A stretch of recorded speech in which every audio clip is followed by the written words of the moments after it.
Lui, c'est John Cale, cofondateur avec Lou Reed de The Velvet Underground. Ça vous parle? Petit rappel.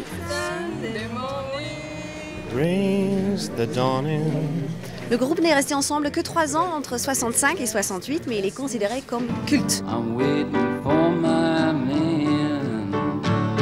Ils ont fait un truc qui n'existait pas à l'époque.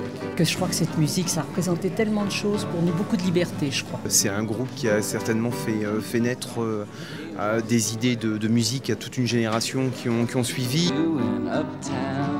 John Cale est ici, dans cette librairie du 12e arrondissement, dans le cadre de la sortie de son autobiographie. On va faire le point sur ce livre souvenir, mais pas ici, il y a beaucoup trop de monde. Come on, c'est mieux ici. Hi John. Bonjour John. Really lovely to meet you. Alors pendant la dédicace, les gens ne parlaient que de Velvet Underground. Vous avez quand même sorti 30 albums solo, ça vous énerve pas? Non, vous savez, comme à l'époque on n'a pas montré toutes nos capacités, les gens s'accrochent à ce qu'on a réalisé.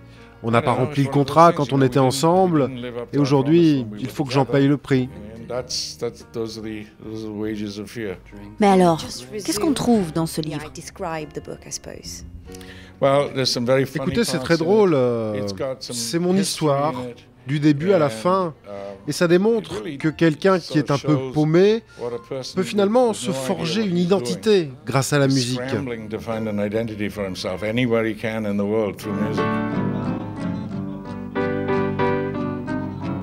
Et vos relations avec Lou Reed? C'est que du business, on se parle par avocat interposé et on se met d'accord comme ça. Je viens de sortir, il m'a fait un peu peur, c'est un mec un peu dark. Enfin bref, pour les fans, sachez, il va sortir un nouvel album à l'automne et puis il sera de retour en France au mois d'octobre pour des concerts. Allez, moi je vais faire un peu de yoga parce que j'ai besoin d'un peu de zen attitude après ça.